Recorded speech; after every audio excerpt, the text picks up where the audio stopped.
Well, welcome to our Friday night members draw, and this week I've got Barry Cameron, a great member of our club and ex-Richmond player, obviously on the eve of the grand final. So we thought we'd have a bit of a chat. Baz, welcome to the show, mate. Thanks, Mossy. Thank you. No worries. Well, maybe start off. How long have you been a member at the golf club for? It'd be about 25, 26 years, I suppose. Yeah. It's going back a few Yeah, years. going back, yeah. I used to laugh at the blokes who were over 80, but now I'm one of them. Have you had a hit since we I had had a lockdown? Yeah, I had it on Tuesday, and I was glad to finish 12 holes. So Yeah. Now, little story, Birdie. Tell me, how'd you go off your first hit for after lockdown? Well, we all hit off the first, and I hit mine pretty well, I thought, but it was off the toe, hit the tree, into the big gum tree, and then into the creek. So you lost the ball. Lost the ball first shot. Yeah. Well, there you go. Welcome back to golf. So, over the time, over the 25, 26 years, you would have seen a fair few changes here, I think. The course, when I first came, the course out the back hadn't opened, and there was a lot of work went on out the back, and it was, well, it's just made a hell of a difference to it. And the coring of the course used to be virtually every third or fourth week they try and get, because it used to flood so much. So now we don't have to worry too much about that. And the course itself, when we changed to Cooch, it just made a hell of a difference. And people used to laugh about it, about our course. I'd love to come back now and play it. Yeah, we see it from when we played Pennant or local, when you get people from other courses, and they love playing here compared to what it was a few years, many years ago. Yeah. So getting into the footy, we've obviously got a big game tomorrow night. Obviously a night grand final, and your Tigers have obviously been performing well enough to get in again. Yeah, they have. They've had an up and down season, few injuries, but it's just one of those years that whoever wins it really deserves to win it. And Geelong are playing fantastic footy, so hopefully it doesn't rain. I heard Neil Mitchell this morning say that it's going to be thunder and lightning. Well, if the lightning comes, well, they'll have to go off the ground for a while until that storm passes, because they won't play that'll be another fitting, I reckon. Yeah. They'll go off. Yeah. We'll have to come back next week. Yeah, that's right. It'll be just a story of 2020 for sure. Yeah. Well, I would hope that it's a fine day, because then there's no excuse for any side. And No. I think the best two sides are playing at the moment. Well, I agree with you. I think Richmond and Geelong have probably performed well at the back end of the season, as well as anyone. I think Brisbane and Port obviously had good years, but they had really good years, and Brisbane should be proud of themselves. And Port probably, they had everything in their favour. They at least played some home games, so but they still had a very good year as well. Yeah. So take us back. What years did you play at Richmond?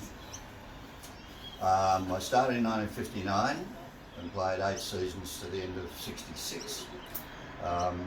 When I first started, I originally started at East Sandringham, and that was a junior side that just pumped out really good players all the way through. Judd was one, Rossi Smith's another one, and then we won the under-16s flag 2 years in a row. Then we went to Hampton Scouts, which is now called Hampton Rovers. It was made up of the first Hampton and second Hampton Scout groups originally, and the under-19s were called the Hampton Scouts. And the open age was Hampton Rovers. And there was a list in the paper the other day of people who have come from Hampton Rovers. Well, there were 5 of us went down to Richmond for 1 year. We were all invited down. That was in 1959, and 4 of us made the lists.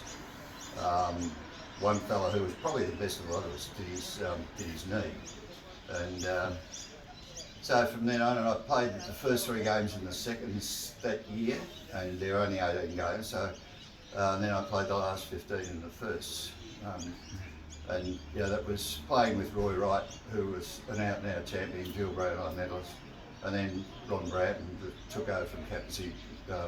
Roy did his knee about 3/4 of the way through the season and gave it away.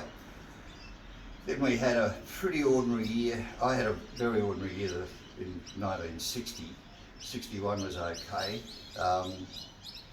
and we started improving from from there on. And the last 2 years I played every game except 3 on both occasions. I had a real problem with my hamstring. And I said, look, I just want to get out, make some money, because there was no money in it. No, I played 105 games over the 8 seasons, and I probably missed about 20 and played another 30 in the seconds when you come back in. And I just said, look, I can get some more money. And I had a young family, I wanted to get out, so I was captain coach of Burwood, appointed captain coach of Burwood. So I did that for 4 years, made a bit of money. Made more money in the first year than I did playing 8 seasons with Richmond. Yeah. Because there was no money in it. Yeah. So through those years at Richmond, what sort of success did you have as a team? From the first 4 seasons, we were pretty ordinary. We were hanging around, because there were 12 sides. Then we were hanging around 8th, 9th, and one season we finished on the bottom. And that was under Des Rowe, and Des got the flick, and Len Smith was appointed coach, and he was the best coach I ever played under.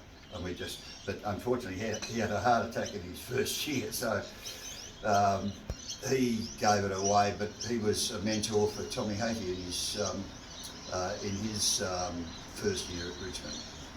And I was wrapped that Tommy came, because we used to play practice matches at the start of the season. It was probables versus the possibles, and the first year I played fullback in my only main practice match there, and I played alongside Tommy, and Tommy just walked with me all the way up the ground, sat next to me before the game and after the game, just helping me all the way through. And I thought, oh, this is good, I'll get a few games in the seconds and I'll be playing alongside Tommy. Tommy got the flick, and the way that he found out about it was reading in the paper on the Monday, because there were no Sunday papers then. So he read about it in the paper that he was off the list, and I read about it that I was on the list, and that's just the way that it happened then. Yeah. So it's much more professional now, thank goodness. Now what about you? Obviously you played in a great era of some great players. Who were some of the great opponents you played with? They played against? The bloke that I could never ever get on top of was Hassan Mann from Melbourne. He was a fabulous player, Hassan. Well, he finished up the captain and all Australian, so he was a pretty good player. But I played against Teddy Whitten. Teddy Whitten.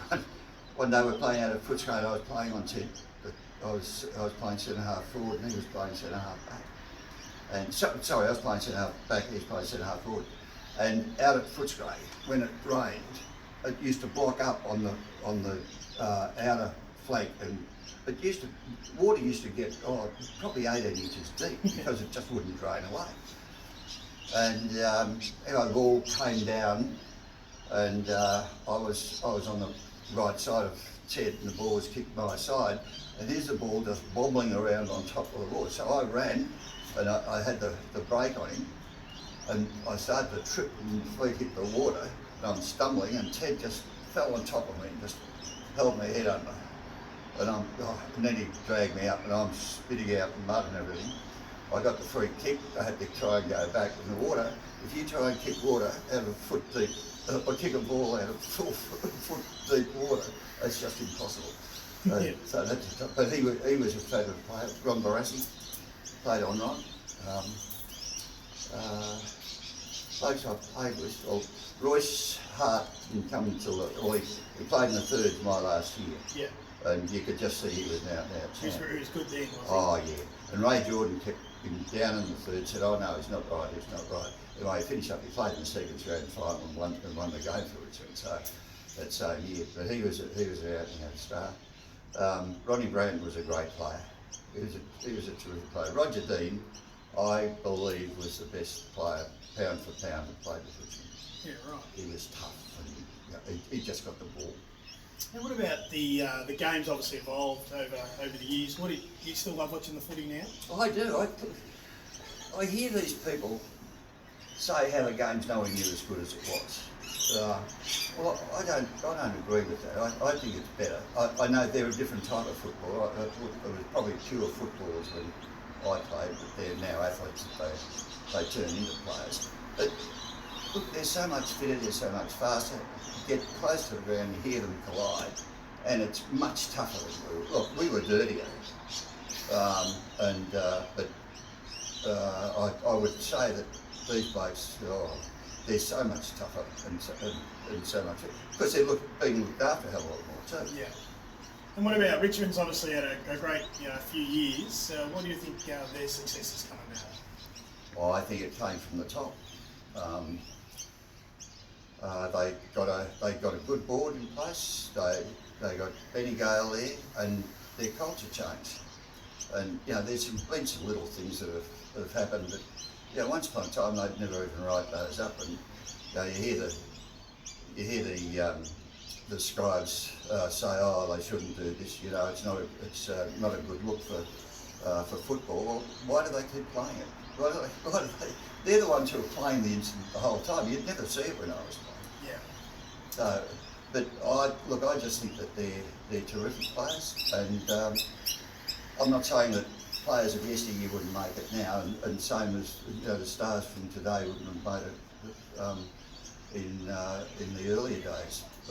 But it keeps everyone on their seats. There's bigger crowds, far bigger crowds than there's ever been. Yeah. So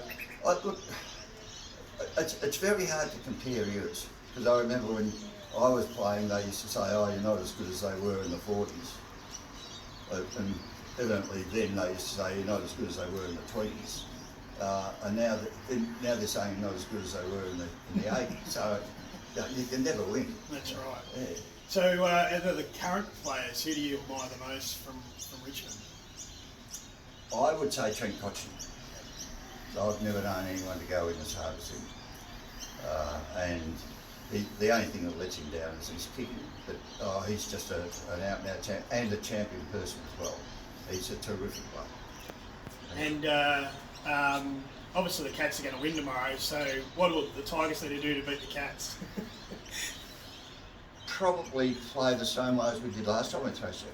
Yeah, it's very good. No, look, I think that's going to be a very, very close game. Yeah, definitely.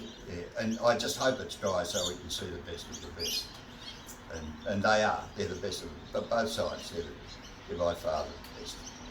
Well, thanks for joining us today, Barry. I really appreciate you coming down. We've obviously done the COVID safe thing down here at the club. Of course, it's looking immaculate. I'm going to stick out for the first time in 3 months and have a look. So thanks very much for making the time. It's a pleasure, and thanks for having me. No worries. And thanks, mate. Thank you.